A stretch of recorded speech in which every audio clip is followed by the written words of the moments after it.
Suara Jantung Kota. Armas 11 Yogyakarta.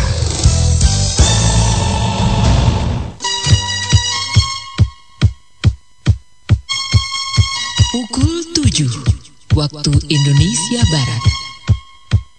Inilah Radio Armas 11 Yogyakarta.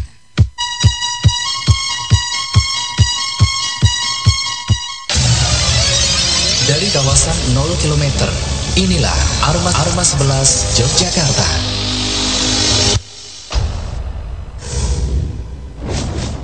Assalamualaikum warahmatullahi wabarakatuh. Selamat pagi sahabat Jogja dimanapun saja Anda berada. Kabar baik pastinya untuk pagi kali ini. Kita ketemu lagi di pagi yang sangat cerah di hari Jumat, hari yang kelima di bulan Agustus 2022. 2 jam ke depan saya hadir dengan beberapa informasi terkait dengan Yogyakarta dan sekitarnya di Selamat Pagi Jogja. Suara Jantung Kota. Armas 11 Yogyakarta. Kau anggap apa sahabat Jogja? Salah satu koleksi dari Dr. Oz untuk Anda dan sekaligus bagi tag menit 12 ya berkisar dari pukul 7 pagi ini. Untuk pagi ini ada beberapa informasi yang dari kemarin mungkin sudah diselidiki lebih lanjut sahabat Jogja. Yakni berkait dengan pemaksaan pemakaian jilbab di kawasan SMA Negeri 1 Banguntapan. Dan ada beberapa langkah yang diambil oleh Pemda DIY. Dan juga ada laporan seorang warga yang hilang terseret ombak di kawasan pantai Parangtritis. Serta ada beberapa informasi lain yang akan saya dengarkan untuk Anda sampai nanti pukul 9 waktu Indonesia Barat. Suara Jantung Kota. Armas 11 Yogyakarta. Dari kawasan 0 km, inilah Armas 11 Yogyakarta. 87,9 FM Armas 11 Suara Jantung Kota. Janji Abang sahabat Jogja, koleksi dari Gauri untuk Anda.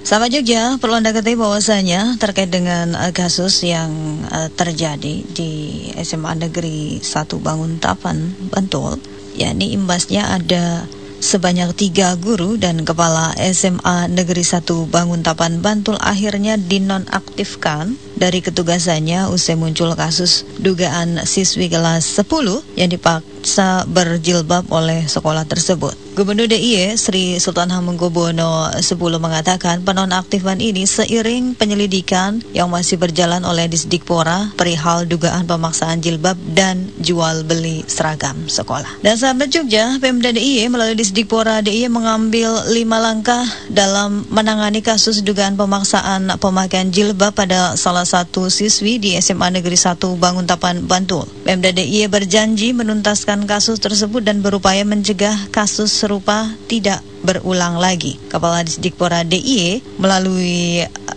rilis resminya menyatakan langkah penyelesaian dugaan pemaksaan penggunaan jilbab pada siswi SMA Negeri 1 Banguntapan dalam rangka mengurangi kegaduhan di masyarakat dan informasi yang tidak mendasar. Oleh karena itu, dari pihak Disdikpora mengambil 5 langkah yang terdiri dari: pertama, pembebasan sementara dari tugas dan jabatannya kepala sekolah dan guru yang diduga terlibat dalam pemaksaan penggunaan jilbab agar yang bersangkutan lebih fokus dan konsentrasi serta tidak mengganggu proses kegiatan belajar mengajar sampai ditertibkannya keputusan administrasi. Kedua, kepada siswa terkait diberikan kesempatan untuk tetap bersekolah di SMA Negeri 1 Banguntapan atau akan ditempatkan di sekolah lain sesuai dengan formasi pada rombongan belajar demi tumbuh kembang peserta didik tersebut. Hal ini tetap mempertimbangkan masukan dari orang tua dan psikolog pendamping, dalam hal ini Komisi Perlindungan Anak Indonesia Daerah Kota Jogja. Yang ketiga, Pemda DIY berkomitmen menyelesaikan permasalahan ini dengan sebaik-baiknya supaya kejadian serupa tidak terulang kembali di lingkungan sekolah di DIY. Yang keempat, yakni dalam rangka memberikan penguatan kepada kepala sekolah,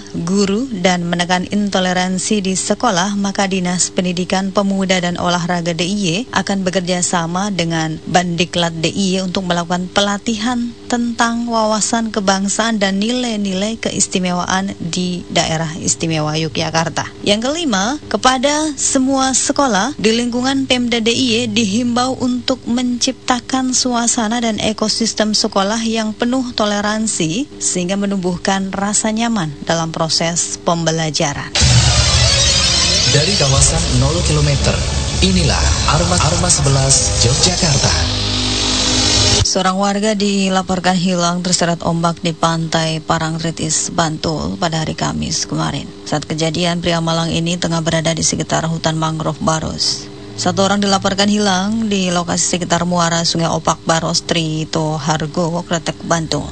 Dan hingga kini proses pencarian masih dilakukan dengan melibatkan tim SAR gabungan dan relawan. Pencarian masih fokus di sekitar lokasi kejadian. Pria yang hilang berambut panjang dan berjenggot dan kemungkinan dia merupakan pemulung yang kerap mencari barang bekas di sekitar muara Sungai Opak. Dan hal tersebut diperkuat dari keterangan sejumlah saksi di lokasi kejadian. Ada beberapa orang saksi yang melihat kejadian tersebut. Saat itu saksi sedang memancing ikan di sekitar lokasi kejadian. Korban saat itu berjalan menyeberangi muara sungai dari arah timur ke barat. Saat itu di tengah tiba-tiba ada ombak besar datang dan membawa korban ke arah muara di sisi selatan. Korban sempat melambaikan tangan lalu tersapu ombak ke arah utara. Setelah itu hilang dan tidak terlihat lagi. Kejadian itu kemudian dilaporkan ke tim SAR dan dilakukan pencarian. Petugas dan relawan masih melakukan penyisiran namun sampai saat ini belum ditemukan.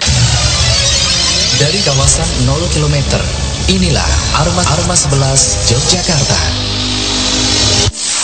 Suara jantung kota. Armas 11 Yogyakarta. Sahabat Jek, dari kawasan Kulon Progo, yakni Dinas Sosial Pemberdayaan Perempuan dan Perlindungan Anak atau Dinsos P3A, Kulon Progo meminta masyarakat untuk mewaspadai praktik tindak pidana perdagangan orang atau TPPO. Modus yang dilakukan dengan janji mencarikan pekerjaan atau beasiswa ke luar negeri. TPPO sudah menjadi perhatian sejak lama, namun saat ini ada situasi yang sudah berubah. Salah satunya terkait keberadaan kawasan Aerotropolis di Kulon Progo. Bandara IYA telah menciptakan kawasan Aerotropolis yang akan berdampak pada peningkatan kebutuhan barang dan jasa. Selain itu juga terjadi peningkatan transportasi dan komunikasi serta peningkatan kebutuhan tenaga kerja. Di samping itu juga terjadi perubahan budaya masyarakat. Sosialisasi merupakan salah satu upaya untuk mencegah terjadinya praktik TPPO dengan melibatkan seluruh elemen yang ada di masyarakat. Mereka harus ikut berperan melakukan pencegahan TPPO maupun tindak kekerasan kepada perempuan dan anak.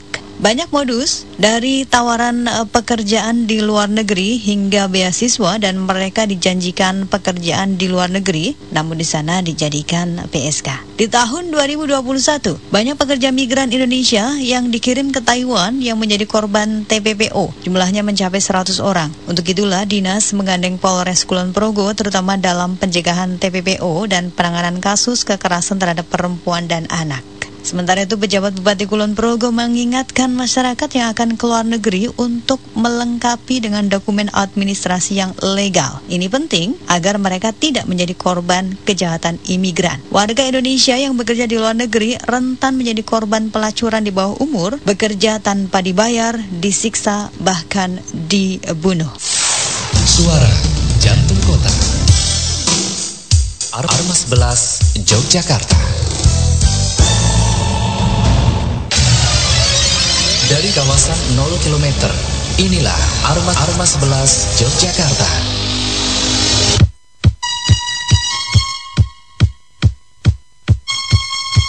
Pukul 8 waktu Indonesia Barat. Inilah Armas 11.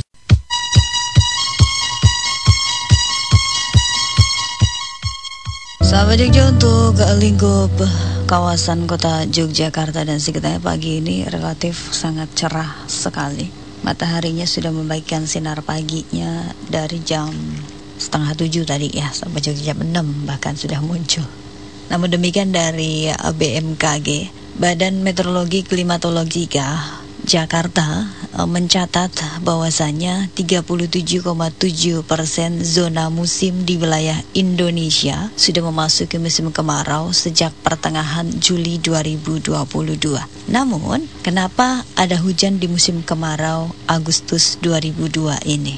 Perakiran BMKG mendapati wilayah Indonesia umumnya akan mengalami curah hujan kategori menengah pada bulan Agustus hingga Oktober 2022 mendatang. Di bulan Agustus, ada 67,12% wilayah Indonesia yang diperkirakan BMKG mengalami curah hujan kategori menengah. Adapun 23,2 wilayah diperkirakan mengalami curah hujan kategori tinggi hingga sangat tinggi. Sementara itu, hanya 9,86% wilayah Indonesia yang diperkirakan mengalami curah hujan kategori rendah. BMKG mengatakan adanya peningkatan curah hujan di periode musim kemarau seperti di bulan Agustus disebabkan oleh anomali iklim. Antara lain adalah fenomena La Nina lemah, IOD negatif, dan juga suhu permukaan laut di sekitar Indonesia yang hangat. Anomali iklim ini masih bertahan dan diperkirakan akan berlanjut setidaknya hingga kuartal 3 tahun 2022.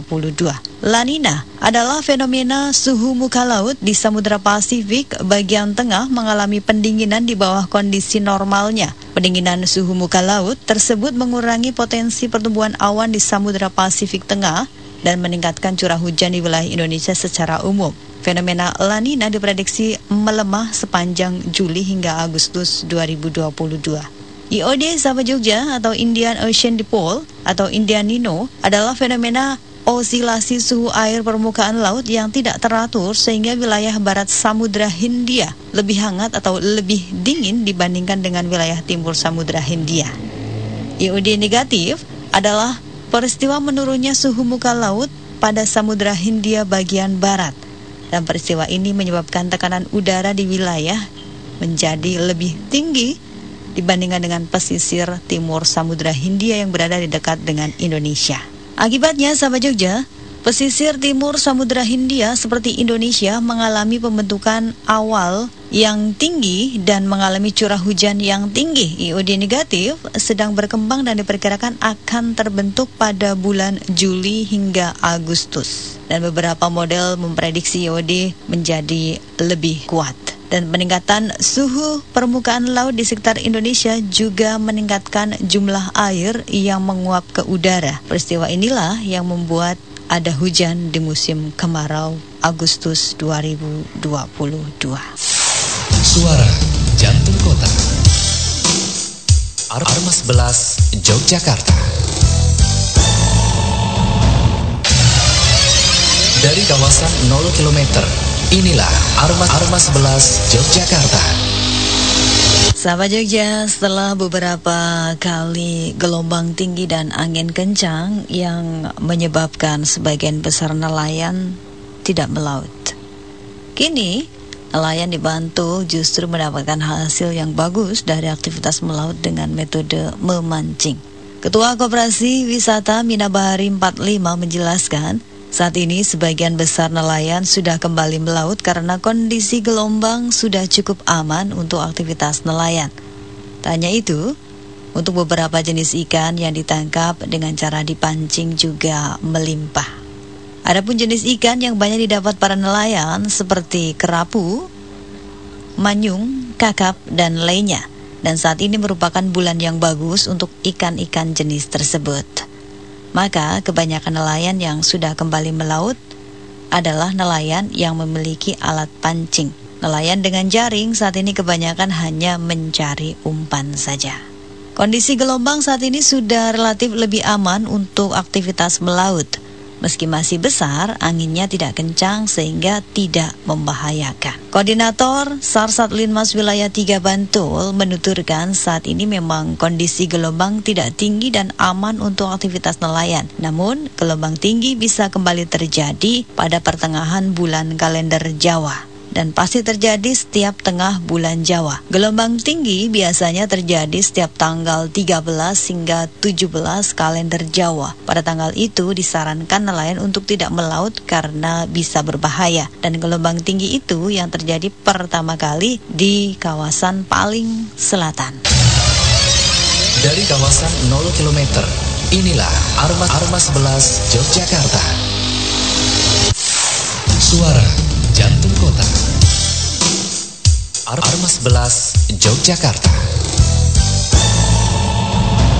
Terima kasih untuk Anda semuanya masih terus setia pantau Armas 11 87,9 FM sembari melakukan segala aktivitas apapun di hari ini, hari Jumat sahabat Jogja yang penuh dengan berkah. Hari yang kelima di bulan Agustus 2022.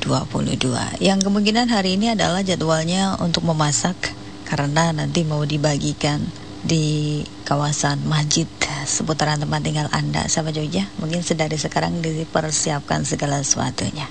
Dan juga sembari diiringi koleksi dari 87,9 FM Armas 11 Suara Jantung Kota. Suara Jantung Kota. Armas 11 Yogyakarta. Dari kawasan 0 km, inilah Armas 11 Yogyakarta. Sahabat Jogja, kemarin ini adalah boleh dikatakan hari Kamis dalam perhitungan Jawa. Kalender Jawa ini adalah Kamis Pahing ya jatuhnya. Dan kemarin untuk beberapa sekolah ataupun beberapa siswa itu ada yang diwajibkan menggunakan pakaian adat istiadat Yogyakarta seperti menggunakan blangkon, sorjan, komplit dan sebagainya sahabat Jogja ya. Salah satu tujuannya adalah untuk menguri-uri kebudayaan di daerah istimewa Yogyakarta. Dan bukan hanya itu saja, kemarin juga berlangsung kirap oleh rombongan abdi dalam Keraton Ngayogyakarta Hadiningrat dengan mengelilingi kompleks halaman Balai Kota Jogja yang menjadi penanda dimulainya prosesi jamasan Tombak Wijaya Mukti. Pusaka ini merupakan senjata yang dibuat pada 1921 semasa pemerintahan Sri Sultan Hamengkubuwono VIII dan diserahkan kepada Pemkot Jogja di tahun 2000 oleh Gubernur DIY Sri Sultan Hamengkubuwono X. Tombak Wijaya Mukti sehari-harinya ditempatkan di ruang kerja Wali Kota Jogja. Upacara jamasan itu dipusatkan di Taman Air Mancur Kompleks Balai Kota setempat. Setelah dikirap mengelilingi halaman Balai Kota, pusaka kuno itu diserahkan kepada pejabat Wali Kota Jogja untuk kemudian dilakukan prosesi melati yang menghiasi landean atau pegangan tombak dan juga sarung mata tombak. Setelahnya, jamasan dilakukan sampai tahap akhir berupa pengeringan mata tombak di bawah terik matahari. Upacara jamasan itu merupakan bentuk merawat pemberian dan kepercayaan yang diberikan oleh Keraton Ngayogyakarta Hadiningrat, sehingga dalam melaksanakan tugas pemerintah harus mewujudkan dengan aksi pelayanan kepada masyarakat luas, terutama dalam mengemban tugas serta membawa kemajuan bagi kota Jogja maupun kesejahteraan bagi warganya. Sementara itu, Kepala Dinas Kebudayaan Kota Jogja menjelaskan, jamasan itu bertujuan untuk memberikan benda pusaka yang rutin diselenggarakan setiap bulan Suro pada kalender Jawa. Prosesi ini sebetulnya menjadi bagian dalam perawatan benda pusaka sekaligus benda warisan budaya Jogja.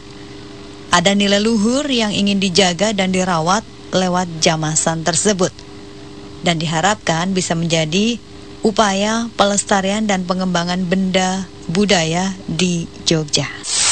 Suara Jantung Kota. Armas 11 Yogyakarta. Mahadaya Cinta, satu koleksi dari Krisdayanti yang juga sekaligus menutup perjumpaan kita untuk kesempatan hari ini, hari Jumat sahabat Jogja, 5 Agustus 2022. Terima kasih semuanya, saya Titi dapat undur. Selamat melanjutkan segala aktivitas. Wassalamualaikum warahmatullahi wabarakatuh.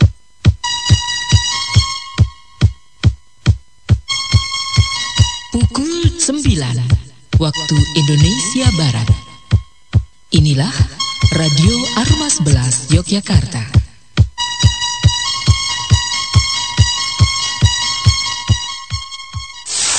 Suara Jantung Kota. Armas 11 Yogyakarta. Dari kawasan 0 km, inilah Armas 11 Yogyakarta.